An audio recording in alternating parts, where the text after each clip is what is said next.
Hello students, welcome to एड्यूरेन institute. मैं आपका केमिस्ट्री फैकल्टी रवि सर। जैसे कि पिछले क्लास में हम ऑप्टिकल आइसोमेरिज्म चालू कर चुके थे, तो उसी को आज हम कंटिन्यू करेंगे। और आज हमारा लेक्चर ऑप्टिकल आइसोमेरिज्म का लेक्चर 2। तो लेक्चर 1 का लिंक आपको डिस्क्रिप्शन बॉक्स में मिल जाएगा। तो स्टार्ट करते हैं।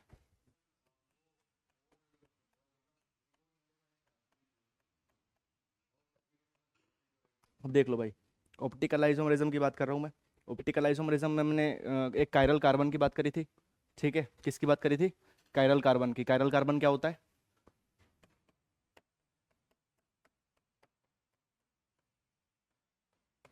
sp3 हाइब्रिडाइज्ड होता है। क्या होता है? sp3 hybridized plus all four different groups. All four different groups, ठीक है। जैसे ये कार्बन है, कोई sp3 है, ये sp3 यानी कि इसमें सारे के सारे सिंगल बॉन्ड होंगे, तो इसमें चार बॉन्ड बनेंगे। एक को मान रहा हूँ W, कोई X, कोई Y, कोई Z। W X के बराबर नहीं है, ना Y। ठीक है, सारे के सारे आपस में क्या है? डिफरेंट है। एक था हमारे पास कारल कार्बन। दूसरी हमने क्या बात करी थी? प्लेन ऑफ सिमिट्री की बात करी थी। किसकी बात करी थी? Plane of symmetry. Plane of symmetry में हमने क्या चीज़ बताया था? प्लेन ऑफ सिमेट्री क्या था? जो हमने बताया था कि ऐसा प्लेन जहाँ से कोई भी मॉलिक्यूल या कोई भी ग्रुप या कोई भी कंपाउंड वो दो हिस्सों में टूट जाए। जैसे कि मैंने ए लिखा था। ए को मैं किस में तो कैसे, कौन से प्लेन से तोड़ सकता हूँ? यहाँ से तोड़ सकता हूँ क्या? नहीं। बट यहाँ से मैं इसको दो हिस्सों में तोड़ सकता हूँ। तो ये क्या है? इसका प्लेन ऑफ सिमेट्री। ठीक है। जैसे एक मैंने लिया ओ। ओ को मैं किससे कहाँ कहाँ से तोड़ सकता हूँ? हर रेडियस से, यानी कि फ्रॉम एवरी रेडियस। तो यहाँ से हमने क्या चीज़ देखा था कि जो प्लेन ऑफ सिमेट्री है वो क्या हो सकती है? Whole number. क्या हो सकती है? होल नंबर, यानी कि जीरो से लेके इन्फिनिटी तक। ठीक है, इन्फिनिटी किस में हुई? इसमें इन्फिनिटी हुई। वैसे अगर मैं कोई एक ले लूँगा क्या, एफ, तो इसके अंदर कहीं से कोई प्लेन ऑफ सिमेट्री नहीं बनेगी, तो इसमें पी ओ एस की वैल्यू कितनी होगी? जीरो। तो पी ओ एस कहाँ से तक हो सकता है? जीरो से लेके इन्फिनिटी तक। दूसरा, ये कभी फ्रैक्शन में नहीं हो सकता। फ्रैक्शन में नहीं हो सकता, और नेगेटिव इंटीजर नहीं हो सकता। क्लियर है? तो ये कुछ चीज़ें बात करी थी हमने, तो आज उसी को हम आगे बढ़ाएंगे। ठीक है। अब देखो भाई,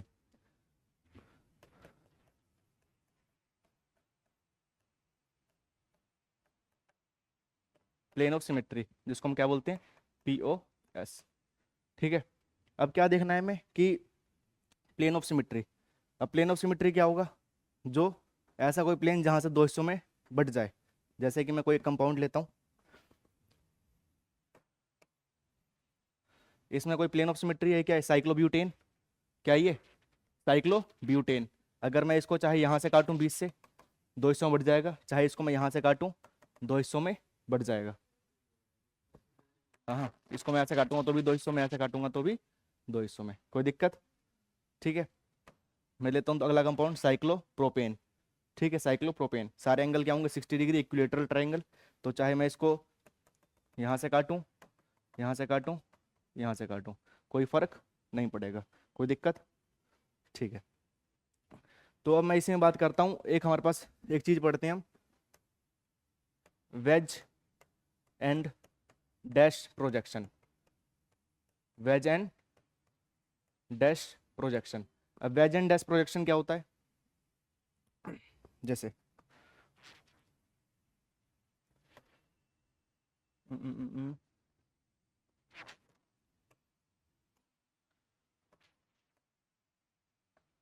ये मैंने लिया साइक्लोब्यूटेन।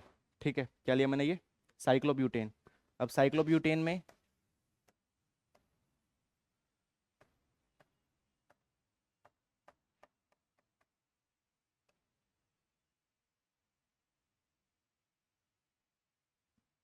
ये दो चीज़ें देखी हमने। एक क्या है? इसको बोलते हैं हम वेज। क्या बोलते हैं इसको हम? वेज। इसको हम क्या बोलते हैं? डैश। ठीक है। डैश का मतलब क्या होता है? Outward, out of plane, out of plane. ठीक है, अभी समझाता हूँ क्या। वेज, वेज का मतलब, वेज यानी कि जिसमें लाइन लाइन से पड़ी होंगी। ठीक है, ये क्या होते हैं? Inside the plane. ये कहाँ होते हैं? Inside the plane. और जिस पे वेज और डैश लगे हैं, यानी कि साइक्लोब्यूटेन, ये किसके अंदर होगा? In the plane. In the plane. अब देखो, जैसे मैंने ये फ़ोन लिया, ठीक है, ये फ़ोन क्या है, साइक्लोब्यूटेन है, ठीक है। तो अब इसमें कोई पेन दिखाओ, है पेन? देखो, दो पेन चाहिए थे। ये मान लो साइक्लोब्यूटेन है, ठीक है। एक मैंने ऐसे पकड़ा, ये कहाँ पे हो गया, इनसाइड द प्लेन। और एक मैंने ऐसे पकड़ा, ये कहाँ हो गया, आउटसाइड द प्लेन। और ये किसके अंदर है, प्लेन के अंदर, ठीक है। तो इनसाइड द प्लेन कौन सा, वेज वाला, जो इनसाइड द प्लेन घुसा हुआ है ऐसे। और ये कहाँ है, आउटसाइड द प्लेन, ठीक है। तो ये कौन सा हो गया, जो सॉलिड वाला पार्ट था डैश, ये क्या हो गया हमारे पास, आउट ऑफ द प्लेन। और जो ये था साइक्लोब्यूटेन जो मैंने फ़ोन को लिया, वो क्या था, इन द प्लेन। और डैश क्या था, वेज क्या था हमारे पास, इनसाइड द प्लेन, ठीक है। तो अगर मुझे इसके अंदर पी ओ एस यानी कि प्लेन ऑफ सिमेट्री देखनी हो, तो प्लेन ऑफ सिमेट्री कैसे होगी। चलो कुछ कंपाउंड्स लेते हैं, ठीक है। इसी के अंदर ये तो देखो हमने पढ़ा वैच एंड डैश प्रोजेक्शन। और कल हमने एक और प्रोजेक्शन पढ़ा था, कौन सा, ये नहीं बताओ, अरे यार, फिशर प्रोजेक्शन।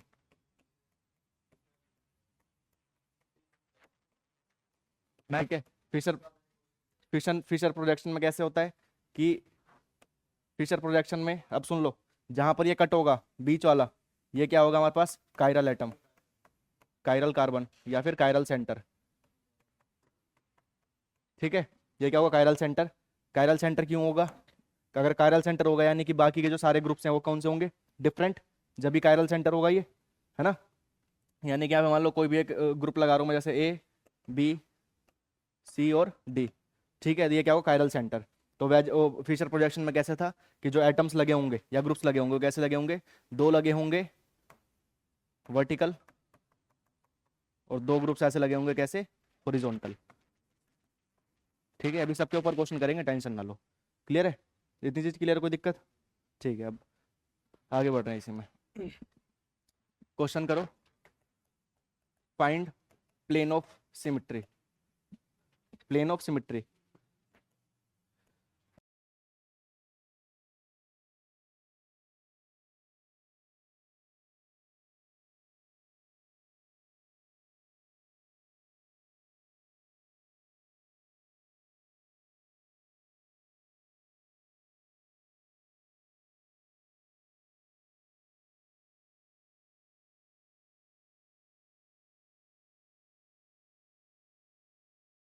अब देखो, अब हमें क्या दे रखा है, फाइंड प्लेन ऑफ सिमिट्री, ठीक है। प्लेन ऑफ सिमिट्री यानी कि ऐसा कोई प्लेन निकालो जहां से दो हिस्सों में ये इक्वल बढ़ जाए, आ रही बात समझ में।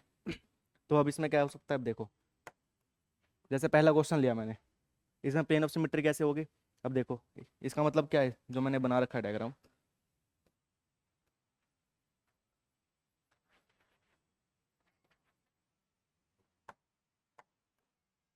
इसमें प्लेन ऑफ सिमिट्री का दिख रही है, ये साइक्लोब्यूटेन बना हुआ है, एक प्लेन के बाहर एक प्लेन के अंदर, कहाँ पे दिख रही है, कुछ दिख रहा है कि यहाँ से कहीं से कट सकता है ये।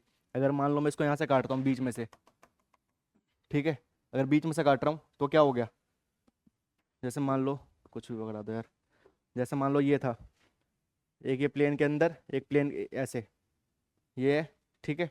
अगर मैं इसको बीच में से काटूंगा यहाँ पे, तो क्या होगा, इक्वल हिस्से में बटेगा, क्योंकि ये इस साइड दिख रहा है। सुन लो, अगर मैं इसको अगर मैं बीच में से काटूंगा तो क्या होगा, इक्वल पार्ट में नहीं बटेगा, क्योंकि ये वाला हिस्सा अलग दिख रहा है, ये वाला अलग। क्या इक्वल हिस्सों में कैसे बढ़ता, कि दोनों साइड सेम सेम ग्रुप्स लगे होते, तो इक्वल हिस्से में बढ़ जाता, ठीक है। कैसे, ऐसे, ऐसे काट दूंगा, कैसे काट दूंगा बताओ, कैसे काट दूंगा, ऐसे, ये वाला कह रहे हो ऐसे, ऐसे, इधर, देखो, हाँ, वही चीज समझा रहा हूँ। अब देखो, अब देखो, ये चीज था, ये चीज ऐसे था, इसी को मैं ऐसे कर सकता हूँ, ठीक है। अरे यार, कुछ डस्टर पकड़ाने को,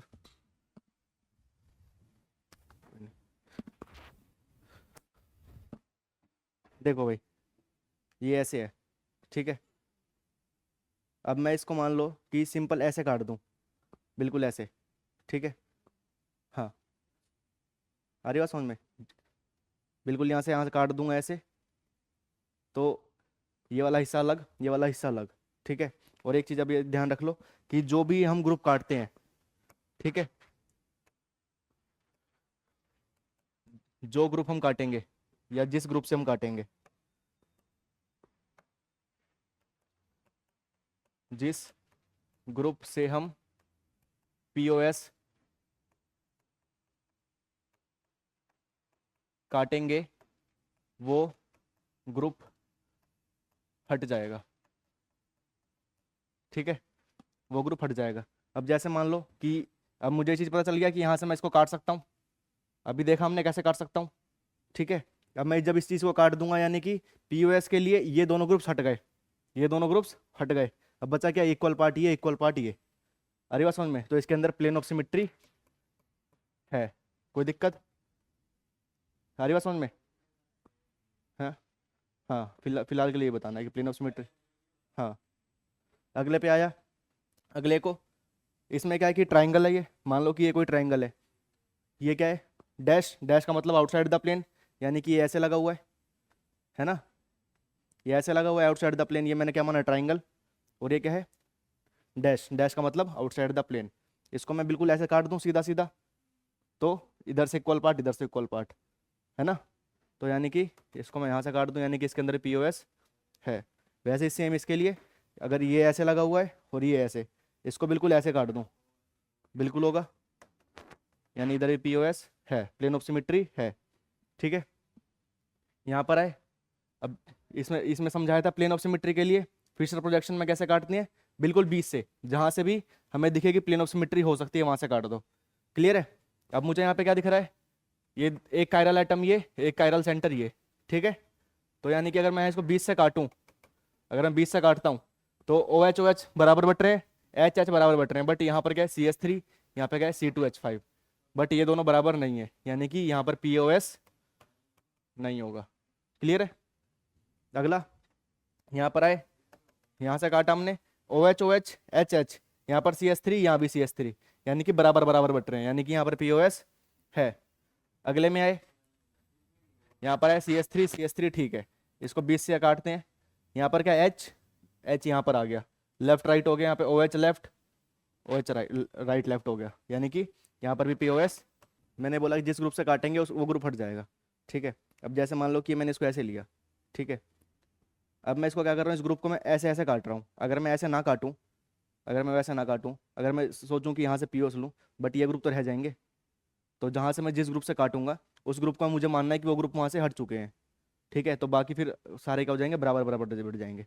अभी और क्वेश्चन कर रहे हैं तो भी समझ में आएगा तुम्हें। प्लेन ऑफ सिमिट्री देख लिया हमने, अब दूसरा एक टर्म देख रहे हैं हम, centre of symmetry, centre of symmetry, जिसको हम बोल रहे हैं COS, ठीक है।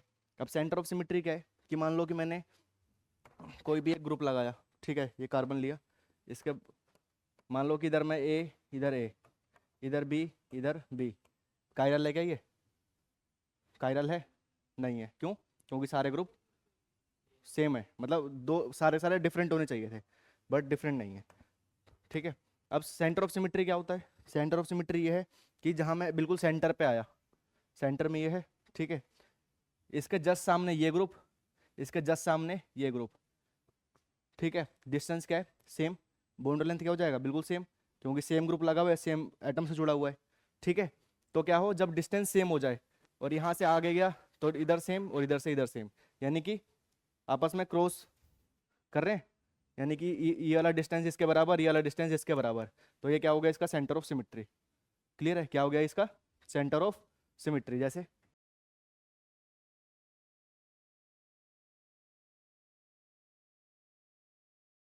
ये देखो भाई, जैसे कि एग्जांपल पे आया मैं, ठीक है, इसमें बताओ प्लेन ऑफ सिमिट्री है, प्लेन ऑफ सिमिट्री है, बिल्कुल है, यहाँ से मैं इसको ले जाऊंगा तो इक्वल हिस्से में कट जाएगा, क्लियर है। अब सेंटर ऑफ सिमिट्री को देखते हैं, यहाँ पर मैं बिल्कुल सेंटर पे आया, इसके कहाँ पर आया, इसके बिल्कुल सेंटर पे, इसके आगे सेंटर पे गया, तो सेंटर से इस साइड गया, तो कौन सा ग्रुप है ये, CH3 तो ग्रुप लगा है ना, नहीं है समझ में, ये जैसे कोई भी आगे लगा होता है तो CH3 तो होता ही है, एक कार्बन की होती है, तो इस ये CH3 है, इधर भी क्या है ये CH3, अरे बात समझ में, CH3 तो है, इधर से इधर गया तो क्या मिल रहा है मुझे, CS3 मिल रहा है कहाँ पे, आउटसाइड द प्लेन, और इधर से मैं इधर गया तो CS3 मिल रहा है कहाँ पे, इनसाइड द प्लेन। अब देखो यहाँ से मैं डिस्टेंस की बात करता हूँ एक बार, देखो ये यही चीज़ है सेम, ठीक है। यहाँ बिल्कुल सेंटर पे आया, सेंटर से जो ये डिस्टेंस होगा वही तो यहाँ से सेंटर से ये डिस्टेंस होगा, आ रही हो समझ में। इसको मैं यहाँ पर लाया, सेंटर से जो ये डिस्टेंस होगा वही सेंटर से ये वाला डिस्टेंस होगा, तो यानी कि क्या है इसका, यही इसका सेंटर ऑफ सिमिट्री भी है। क्या है इसका सेंटर ऑफ सिमिट्री, तो यानी कि इसके अंदर प्लेन ऑफ सिमिट्री भी है और सेंटर ऑफ सिमिट्री भी है। ऐसे निकालना मैं सेंटर ऑफ सिमिट्री। क्लियर है, अरे बात समझ में।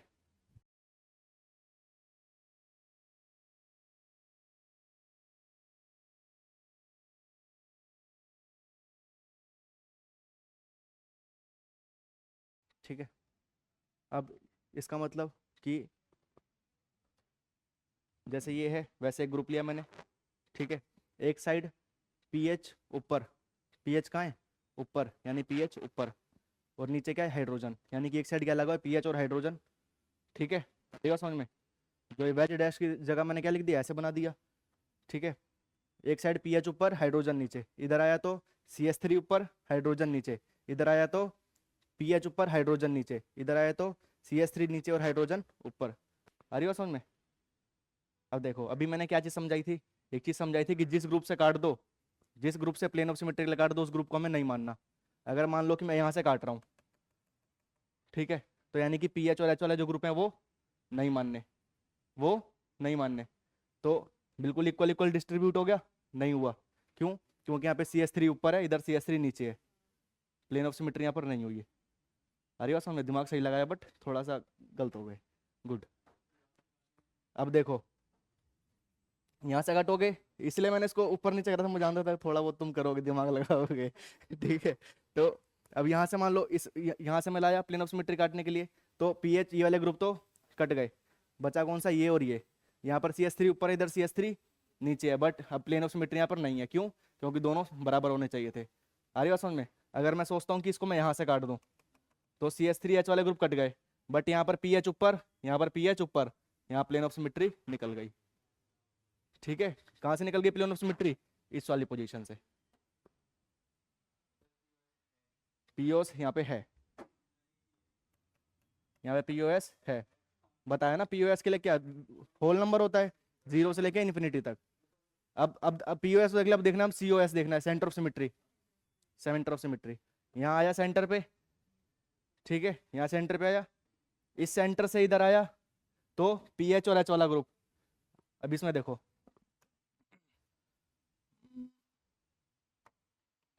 अब देखो यहाँ से आया तो नया डायग्राम बनाऊं, कोई नहीं।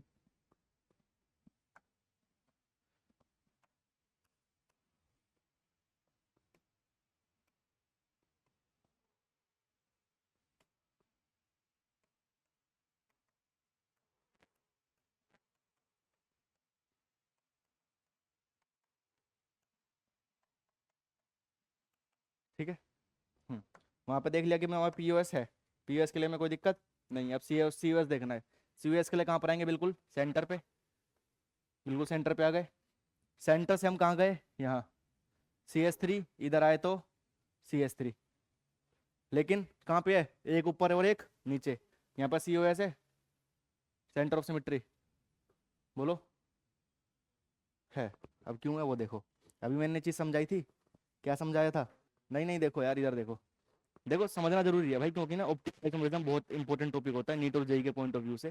तो तुम अगर ये चीज़ें अभी क्लियर हो जाएंगे ना तो बाद में दिक्कत नहीं होंगी, क्योंकि 12th में इसका बहुत यूज़ है, कोऑर्डिनेशन कंपाउंड भी देखोगे तुम, उसके बाद फिर पूरी जीरो पूरी ऑर्गेनिक, अभी भी बहुत यूज़ है भाई। तुम क्या अभी फालतू में पढ़ा रहा हूँ मैं ये, ठीक है। ये चीज़ मान ला, एक CS3 ऊपर एक CS3 नीचे, ये माना सेंटर से इसका डिस्टेंस बराबर, सेंटर से इसका डिस्टेंस बराबर, आ रही बात समझ में। तो यानी कि ये इसके बराबर, कोई दिक्कत, ठीक है। अब यहाँ से आया मैं उसके लिए,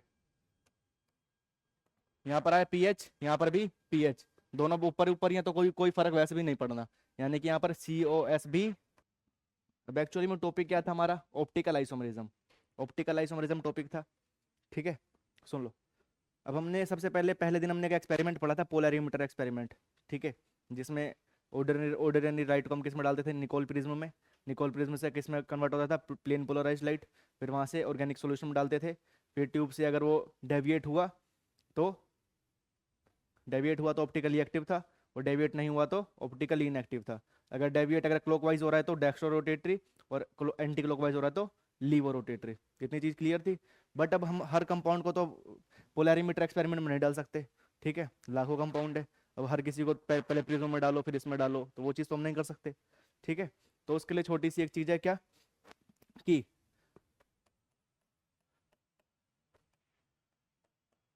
अगर मान लो किसी कंपाउंड में पीओएस प्रेजेंट है, पीओएस है और सीओएस भी है, पीओएस भी है और सीओएस, यानी कि प्लेन ऑफ सिमेट्री भी है और सेंटर ऑफ सिमेट्री भी है, तो वो कंपाउंड कौन सा है? कंपाउंड है वो ऑप्टिकली इनएक्टिव, यानी कि उसके अंदर ऑप्टिकल आइसोमरिज्म नहीं होगा। क्लियर है? या किसी कंपाउंड के अंदर पीओएस है बट सीओएस नहीं है, तो तब भी वो कंपाउंड ऑप्टिकली इनएक्टिव रहेगा।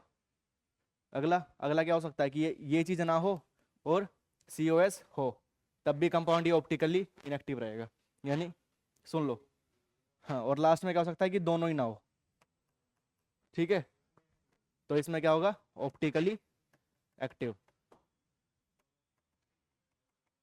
आ रही बात समझ में? यानी कि कुल मिला के चीज क्या है कि मुझे प्लेन ऑफ सिमेट्री भी नहीं चाहिए और सेंटर ऑफ सिमेट्री भी नहीं चाहिए। अगर कोई भी एक भी चीज प्रेजेंट हो गई तो यानी कि वो ऑप्टिकल आइसोमरिज्म शो नहीं करेगा, यानी कि वो ऑप्टिकली इनएक्टिव रहेगा। अगर दोनों के दोनों एब्सेंट है तो ऑप्टिकली एक्टिव होगा। क्लियर है? कोई दिक्कत? अब बात कर रहे हैं कंपाउंड्स की, कि ये तो देख लेंगे कि किसके अंदर सेंटर ऑफ सिमेट्री है, किसके अंदर प्लेन ऑफ सिमेट्री है, ठीक है। बट उसके बाद अब हमारे पास दो टाइप के कंपाउंड होते हैं, एक साइक्लिक और एक एसाइक्लिक, यानी जिसके अंदर ओपन चेन है और जिसके अंदर साइक्लिक कंपाउंड है, ठीक है। तो उसके अंदर हम कैसे देखेंगे? क्लियर है? पीयूएस और सीयूएस, लेकिन उस चीज़ के सबसे पहले हम देख रहे हैं किसके अंदर? ए साइक्लिक कंपाउंड के अंदर, a cyclic compound, a cyclic compound, ठीक है। ए साइक्लिक कंपाउंड, सबसे पहला स्टेप क्या है हमारे पास? Check number of chiral centre, chiral centre, ठीक है। क्या करना है हमें? Check chiral centre. अब इसमें ऑप्शन क्या क्या हो सकता है कि या तो जीरो मिले, या वन, या फिर वन से ज्यादा, यही वन से ज्यादा, यानी कि जितना भी जाता रहे भाई। इन्फिनिटी वाले तो खैर अभी तक कंपाउंड है नहीं, बट ठीक है, ठीक है। मान लो कि किसी कंपाउंड में कायरल कार्बन निकले 0, ठीक है, किसी में निकले कायरल कार्बन की वैल्यू 1 और किसी में निकली कायरल कार्बन की वैल्यू ग्रेटर देन 1, ठीक है। तो इस केस में क्या होगा?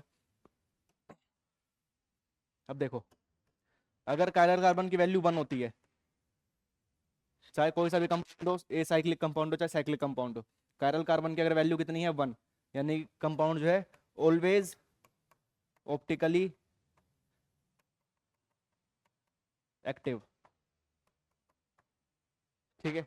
कायरल कार्बन की अगर वैल्यू कितनी आती है? 1, तो यानी कंपाउंड हमेशा क्या है? वो ऑप्टिकली एक्टिव है। क्लियर है? ठीक है।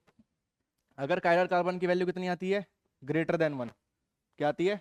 Greater than 1। तो उस केस में क्या करना है हमें? चेक फॉर पीओएस, यानी कि प्लेन ऑफ सिमेट्री। कंपाउंड के अंदर पीओएस प्रेजेंट है क्या? अगर पीओएस है, दो ऑप्शन हो सकता है, या तो क्या हो? यस, या फिर क्या हो? नो। यही हो सकता है कि या तो पीओएस प्रेजेंट हो या तो पीओएस नहीं हो। अभी समझाया था कि जिसके अंदर पीओएस और सीओएस दोनों नहीं होते वो क्या होते हैं? Optically active. यानी अभी समझाया ना, जिसके अंदर दोनों चीजें ना हो वो क्या होंगे? Optically active. तो जिसके अंदर नहीं होगा वो क्या होगा? ऑप्टिकली एक्टिव, ठीक है। और जिसके अंदर होगा वो क्या होगा? Optically inactive. कोई दिक्कत? अरे बात समझ में? सबसे पहले अगर ओपन चेन का कंपाउंड है, यानी कि ए साइक्लिक, कायरल कार्बन की वैल्यू 1, 1 पे हमेशा ऑप्टिकली एक्टिव।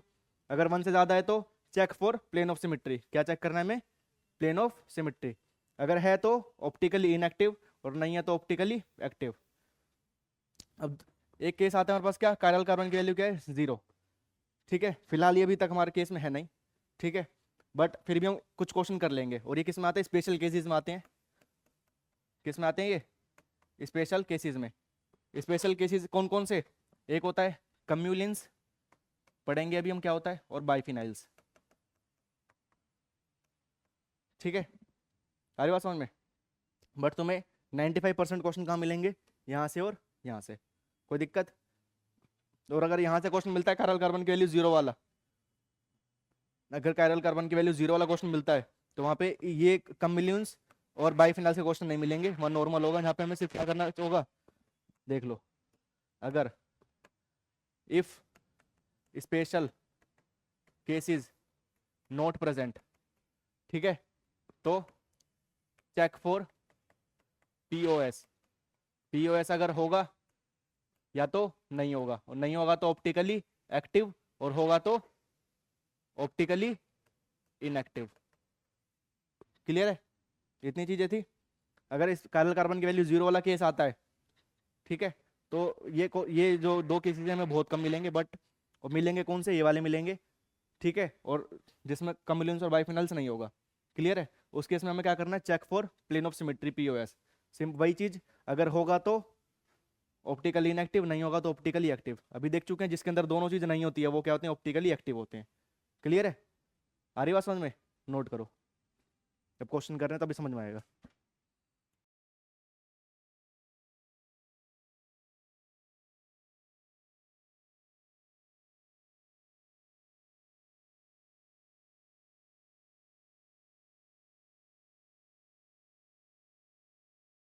आ रहा हूँ मैं, ठीक है, अब सुन लो। अब हमसे पूछा है क्या? कौन सा? हाँ, जरूर सुन लो। सबसे पहला, ओ, कहीं ये साइकिल कंपाउंड है क्या? साइकिल कंपाउंड तो नहीं है, ओपन चेन वाले कंपाउंड है। साइकिल कंपाउंड क्या होते हैं? जो सारे के सारे, ठीक है। अब सबसे पहला स्टेप क्या था हमारे पास? Check for chiral centre. Chiral centre की बात करूं, एक कायरल सेंटर ये है, क्योंकि अभी बताया था मैंने जब भी हमने फिशर प्रोजेक्शन पढ़ा था, फिशर प्रोजेक्शन में क्या था कि जो भी ये बीच में ऐसे कटे हुए जो एलिमेंट ये होंगे, ये सारे क्या होंगे? Chiral centre. ये सारे क्या होंगे? Chiral centre. तो ये क्या है? Chiral centre. आ रही बात समझ में? अब सुन लो। माइक खुला है यार, ऐसी बात नहीं है। सुन लो, कायरल सेंटर यहाँ पे कितने हैं? एक। और कोई और कहीं पे कायरल सेंटर है क्या? नहीं। तो दूसरा स्टेप क्या था कि कायरल सेंटर या तो जीरो हो सकते हैं, वन या फिर टू। जीरो या फिर वन या फिर टू। और जब भी वन था हमेशा क्या था? Compound optically active. अभी लिखा है कंपाउंड ऑलवेज ऑप्टिकली एक्टिव, यानी कि ये कंपाउंड ऑप्टिकली एक्टिव है। आ रही बात समझ में? सुन लो अगला। अब यहाँ पे बात करूँ, इस कंपाउंड में आया मैं, यहाँ पे कितने कायरल सेंटर? दो। एक कायरल सेंटर ये, कायरल सेंटर ये। कायरल सेंटर कितने? दो। अब दो, जब जब भी कायरल सेंटर एक से ज्यादा थे हमें क्या चेक करना था हमेशा? Plane of symmetry, POS. अब यहाँ पर पीओएस हो सकता है क्या? बिल्कुल, बिल्कुल। यहाँ पर पीओएस हो सकता है यहाँ से। पीओएस ऐसे यानी कि ऑप्टिकली इनएक्टिव। कोई दिक्कत? अगला, टू क्लोरोब्यूटेन। टू क्लोरोब्यूटेन बनेगा कैसे? दो पे क्लोरो, ठीक है। बाकी बॉन्ड्स कंप्लीट कर लेते हैं। CH3 चार बॉन्ड कंप्लीट, यानी कि यहाँ पर क्या होगा? एक हाइड्रोजन होगा, ठीक है। यहाँ पर दो बॉन्ड बने, यानी कि एक हाइड्रोजन इधर, एक हाइड्रोजन इधर, यही होगा, ठीक है। अब यहाँ पे अब सबसे पहला स्टेप क्या है किसी भी क्वेश्चन को करने से पहले? Check for chiral centre. Chiral centre में बता, अभी पिछले क्लास में बताया था कि जहां पर भी CH2 CH3 दिख जाए वहां पे कायरल सेंटर का भी समझाया था। ये CH3 खत्म, CH3 खत्म, CH2 खत्म, ठीक है। अब यहाँ भी चेक करना है। इस कार्बन की बात करी, ऊपर क्लोरीन डिफरेंट है, नीचे हाइड्रोजन डिफरेंट है। इधर आया तो CH3 डिफरेंट है, इधर आया तो C2H5 डिफरेंट है, यानी कि सारे के सारे ग्रुप क्या है? डिफरेंट। यानी कि यहाँ पर क्या है? एक कायरल सेंटर प्रेजेंट है। कितना? वन कायरल सेंटर, ठीक है। एक ही कायरल सेंटर दिखा मुझे अभी तक, और तो कोई नहीं दिखा। हाँ जी चित्रांशी बताओ। और अभी समझाया कि जहां पर भी कायरल सेंटर एक दिख जाए यानी कि वो कंपाउंड ऑलवेज ऑप्टिकली एक्टिव। कोई दिक्कत? जहां भी कायरल सेंटर बना जाए वहां पे मुझे पीओएस सीओएस के बारे में चेक करना नहीं है। क्लियर है? कायरल सेंटर कैसे मिला?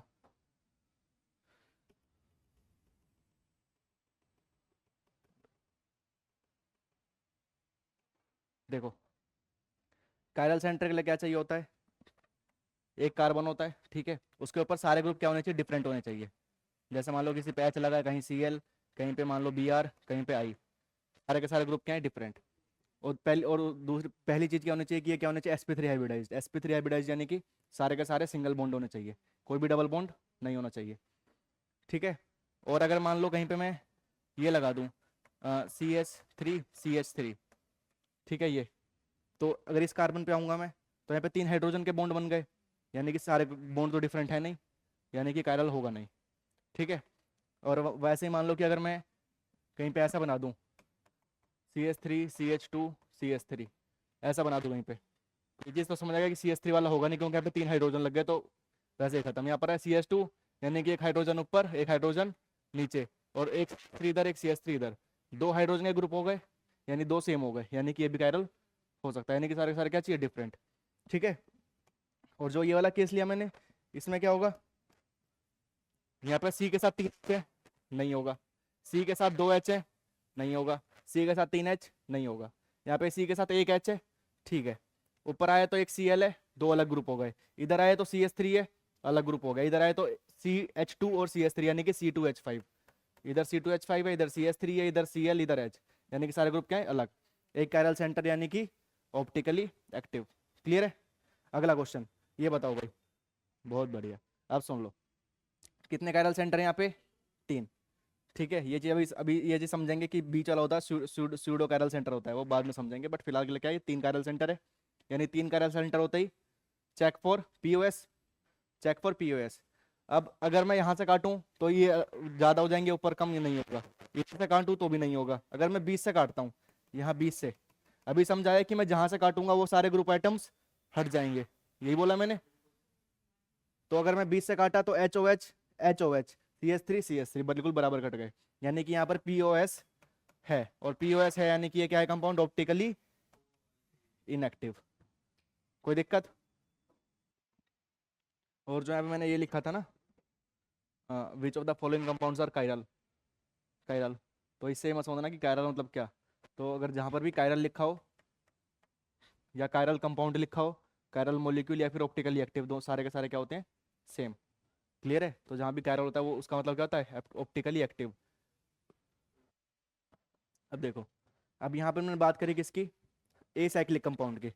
किसकी बात करी, ए साइक्लिक कंपाउंड की, मतलब साइक्लिक कंपाउंड में भी ऑप्टिकल आइसोमरिज्म होता होगा, ठीक है। तो उसके लिए क्या क्या कंडीशन है वो देख लेते हैं। अब बात करता हूं मैं किसकी, साइक्लिक कंपाउंड्स की, ठीक है। साइक्लिक कंपाउंड में आया, चाहे साइक्लिक हो चाहे ए साइक्लिक हो, पहला स्टेप क्या है, चेक फॉर कायरल सेंटर। क्या करना है मुझे, check for chiral centre. Clear है। यहाँ भी सेम वही केस, या तो 0 या 1 या 1 से ज्यादा। अगर मान लो क्या आते हैं, कायरल सेंटर की वैल्यू आती है 0, या कायरल सेंटर की वैल्यू कितनी आती है, या फिर कायरल सेंटर की वैल्यू ग्रेटर देन 1, ठीक है। जैसे कि ओपन चेन वाले में था, कायरल सेंटर की वैल्यू 1 होता ही हमेशा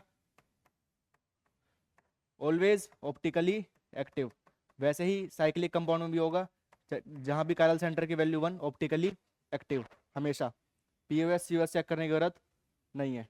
क्लियर है। अब आते हैं कायरल सेंटर की वैल्यू 0, यहाँ पर भी वही हमारे पास स्पेशल केसेस आएंगे, किसके, कम्युलिन्स और बाइफिनाइल्स, ठीक है। बट हमें क्वेश्चन इसके रेयरली मिलेंगे, मिलेंगे किसके, नॉर्मल, नॉर्मल कार्बन जो नॉर्मल रिंग होगी उसके, और उस केस में हमें क्या चेक करना होगा, POS चेक करना होगा। अगर POS की वैल्यू आती है तो ऑप्टिकली इनएक्टिव, और अगर POS की वैल्यू नहीं आती तो ऑप्टिकली एक्टिव। क्लियर है। अब आते हैं कायरल सेंटर की वैल्यू ग्रेटर देन अगर 1 आती है तो, ठीक है, ग्रेटर देन अगर 1 आती है तो पहले देख लो, नोट करने के लिए टाइम मिलता है, ठीक है। ऐसा तो नहीं है कि जैसे ही लिखा अब नहीं लिखने दूंगा, ऐसा तो नहीं करता भाई, करता हूँ। ये लो बात ही खत्म। अब देखो, कायरल सेंटर की वैल्यू क्या आती है, ग्रेटर देन 1, तो उस केस में मुझे क्या करना है, चेक फॉर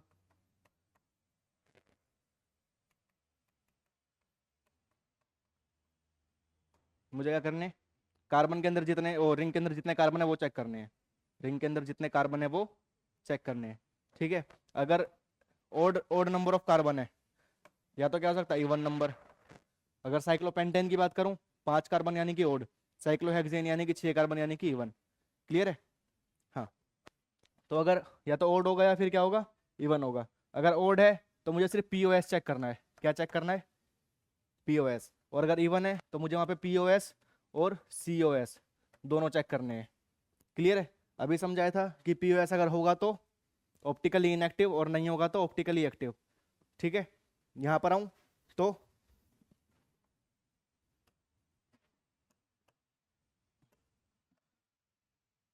अगर पीओएस नहीं होगा और दूसरा क्या होगा, अगर नहीं होगा तो ऑप्टिकली एक्टिव और होगा तो ऑप्टिकली इनएक्टिव।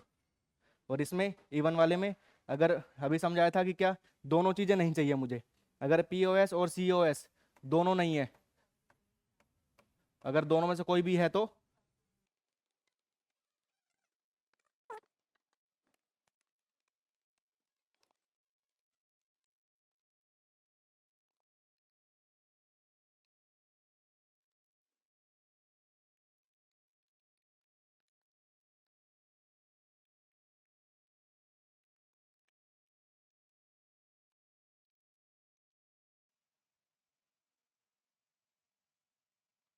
करो भाई।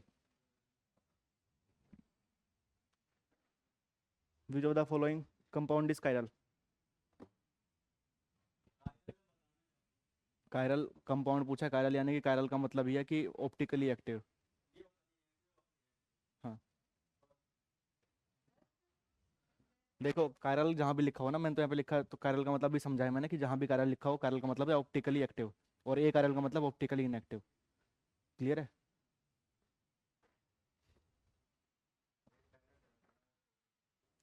सबसे पहले क्या करना है हमें, कायरल सेंटर चेक करने हैं। यहाँ पर आए sp2 हाइब्रिडाइजेशन हो गया, यानी कि कायरल सेंटर यहाँ पे नहीं होगा। उसके बाद यहाँ पर आया मैं, यहाँ पर आया एक CH3 ग्रुप, एक हाइड्रोजन ग्रुप, दो ग्रुप अलग। इधर से इधर गया तो कार्बन के साथ डबल बॉन्ड हो है, अलग ग्रुप। इधर आया तो कार्बन कार्बन की चेन चल रही है, अलग ग्रुप। यानी कि ये क्या है, कायरल सेंटर। ठीक है, उसके बाद अगला कार्बन चेक करते हैं। देख लो, इस कार्बन पे आया, समझा रहा हूँ भाई मैं अभी। ठीक है, वो तो तुम अभी समझ में आ जाएगा। इस दो बॉन्ड बने हुए कार्बन के, यानी क्या होंगे, दो हाइड्रोजन। अभी समझाया है कि जहां पर भी दो हाइड्रोजन वो, तो बाकी के सारे कायरल नहीं होगा कोई भी। यानी कायरल सेंटर कितने हैं यहाँ पे, और एक, यानी ऑलवेज ऑप्टिकली एक्टिव। कोई दिक्कत आ रही है बात समझ में? अगला क्वेश्चन देखो।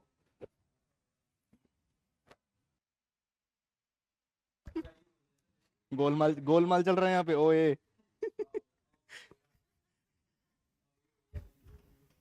ओम ओम ओम ओम। चलो अगला सुनो। देखो भाई, यहाँ पर दो बॉन्ड है, यानी कि हाइड्रोजन दो होंगे, यानी यहाँ पे कोई कायरल सेंटर, यहाँ पे कोई कायरल सेंटर नहीं होगा। अब यहाँ पर आए तो ये क्या ग्रुप लगा हुआ है, CH3। इधर क्या लगा हुआ है, CH3। ठीक है, उप- सुन लो भाई, दो बॉन्ड बने हुए हैं, यानी कि एक हाइड्रोजन भी होगा, एक CH3। इस कार्बन की बात कर रहा हूँ मैं, CH3 हाइड्रोजन। ऊपर गया तो CH2, और इस साइड गया तो कार्बन के साथ एक मिथाइल ग्रुप लगा हुआ है, यानी कि अलग ग्रुप है इधर और इधर अलग ग्रुप है। यानी कि ये क्या हो गया, कायरल सेंटर। ठीक है, इस वाले पे चेक करूं मैं, इस वाले कार्बन के नीचे CH3, ऊपर एक हाइड्रोजन होगा, क्योंकि तीन बॉन्ड बने हुए हैं। दो ग्रुप अलग, इधर से गया तो CH2, और इधर से गया तो कार्बन के साथ मिथाइल ग्रुप अलग। यानी कि ये भी क्या है, कायरल सेंटर। तो कितने कायरल सेंटर हो गए यहाँ पे, दो। और जब भी कायरल सेंटर एक से ज्यादा हो तो,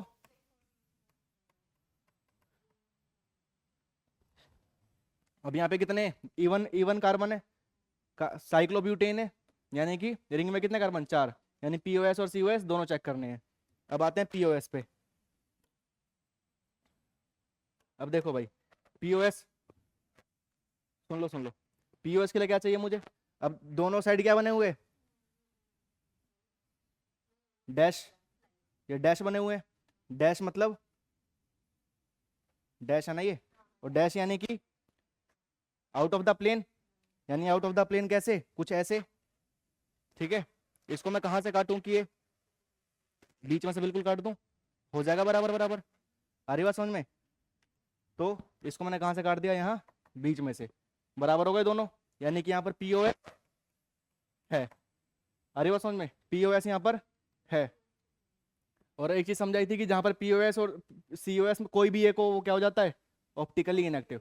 यानी कि अगर मैं अब यहाँ पे POS जब दिख गया तो COS ना भी करूँ तो ऑप्टिकली इनएक्टिव। एज यूजुअल जब अभी बताया हमने कि ऑप्टिकली एक्टिव के लिए क्या चाहिए, दोनों के दोनों नहीं चाहिए हमें, बट यहाँ पर POS मिल गया, यानी कि कौन सा कंपाउंड है, ऑप्टिकली इनएक्टिव। हाँ COS भी चेक कर लेते हैं, POS देख लिया, अब COS चेक कर लेते हैं एक बार। यहाँ पर आया सेंटर पे, ठीक है, इधर गया तो कार्बन की भी नॉर्मल, इधर आया तो कार्बन के साथ मिथाइल ग्रुप, COS यहाँ पर नहीं है, यानी POS तो है बट COS यहाँ पे नहीं है। क्लियर है। अगला इधर आए तो इस कार्बन की बात कर रहा हूँ, एक CH3 एक हाइड्रोजन, दो अलग ग्रुप, इधर आया तो PH और तो ये अलग ग्रुप हो गया, इधर आया तो अब देखो इधर, इधर देखो भाई, इधर देखो, इस कार्बन की बात कर रहा हूं मैं, ठीक है, ऊपर एक CH3 अलग ग्रुप, हाइड्रोजन अलग ग्रुप, दो ग्रुप अलग हो गए। क्लियर है। इधर गया तो मुझे क्या दिख रहा है, PH और हाइड्रोजन, इधर गया तो मुझे क्या दिख रहा है, PH और हाइड्रोजन, ये कायरल है। क्यों, क्योंकि यहाँ पर PH ऊपर है, हरे बात समझ में, तो यहाँ पे ये क्या हो गया, कायरल। ठीक है, यहाँ पर आया मैं, PH हाइड्रोजन, इधर आया CH3 ऊपर है, इधर हाइड्रोजन ऊपर है, यानी कि ये भी कायरल सेंटर है। वैसे ही यहाँ पर सारे कायरल सेंटर होंगे। क्लियर है। अब जहां भी कायरल सेंटर एक से ज्यादा हो तो रिंग कितने हैं, 4, यानी कि POS और COS। तो पहले POS चेक करते हैं। POS की बात करूं, बताओ कहां से काटूं मैं इसको, बताओ बताओ, काट के दिखाऊं, तुम बैठे हो, सुन लो सुन लो सुन लो सुन लो, देखो देखो, मैं चाहे ये दोनों ले रहा हूँ, CH3 वाले ले लेता हूँ, चाहे PH जो तुम बोलो, जो बताओ वो ले लेता हूँ। चलो मैंने CH3 वाला PH वाला लिया, चलो ये है, ठीक है, एक PH ऊपर एक PH नीचे, यही है। इसको मैं ऐसे काट दूं, नहीं है समझ में, ये PH ऊपर एक PH नीचे, इसको मैंने कैसे काटा, बिल्कुल ऐसे। अरे भाई तुम्हें फिर भी, देखो ये था PH वाला, इसको मैंने ऐसे काटा, कट गया। अब यहाँ पर देखो CH3 ऊपर है CH3 नीचे है, यानी कि प्लेन ऑफ सिमेट्री तो नहीं बनी, यानी POS तो यहाँ पे, बट 4 कार्बन की रिंग है, यानी कि COS भी चेक करना है। COS बिल्कुल सेंटर पे आया, यहाँ पर आया कार्बन के साथ CH3, इधर आया कार्बन के साथ CH3, कार्बन के साथ CH3, ये कार्बन ये CH3 ऊपर है, ये CH3 नीचे है। अभी समझाया था कि जब एक ऊपर हो, यहाँ से सेंटर का डिस्टेंस सेम और यहाँ सेंटर का डिस्टेंस सेम, अभी अभी समझाया था। तो यहाँ से क्या हो गया, तो ये क्या हो गया, यहाँ पे COS प्रेजेंट है, यहाँ से डिस्टेंस सेम, यहाँ से इसका डिस्टेंस सेम, तो COS है। और जब भी कोई सा भी एक प्रेजेंट हो तो ऑप्टिकली इनएक्टिव। क्वेश्चन समझ में अभी आ रहे हैं। ओ या अगला देखो, अगला है cyclobutane. Chiral centre check करते हैं पहले, इधर आऊं तो एक मिथाइल एक हाइड्रोजन, सुन लो इधर सुनो, देखो भाई, एक CH3 एक हाइड्रोजन, इधर से आगे आया तो CH2, इधर से आगे आया तो CH2, अभी तक मुझे कुछ डिफरेंट नहीं दिखा। ठीक है, और आगे आया तो कार्बन के साथ मिथाइल की ब्रांच, और इधर से और आगे आया तो कार्बन के साथ मिथाइल की ब्रांच, यानी कि यहाँ से आया तो सेम, इधर से आगे आया तो सेम। अरे बात समझ में, इधर से और आगे आया तो भी सेम, यहाँ से और आगे आया तो भी सेम, यानी कहीं पे तो डिफरेंट ग्रुप तो मिल ही नहीं रहा, डिफरेंट ग्रुप तो नहीं मिल रहा, यानी कि ये कायरल सेंटर तो नहीं है। इस पर चेक कर लेते हैं, इस वाले को चेक करते हैं, इस वाले से ऊपर गया तो CH2, इधर गया तो CH2 सेम ग्रुप अभी भी, और आगे गया तो कार्बन के साथ मिथाइल ग्रुप, इधर से कार्बन के साथ मिथाइल की ब्रांच, तो अभी भी क्या है, सेम, यानी कि COS वो कहते हैं यहाँ पे कायरल सेंटर 0। बट जब भी कायरल सेंटर 0 होते हैं तो क्या चेक करना होता है, POS। अब पीओएस चेक करते हैं। अब पीओएस है, बिल्कुल यहां से इसको ऐसे काट देंगे, तो ये क्या हो गया, जब पीओएस प्रेजेंट है तो ऑप्टिकली इनएक्टिव। कोई दिक्कत? क्वेश्चन समझ में आए? तब तक के लिए जय हिंद, जय भारत।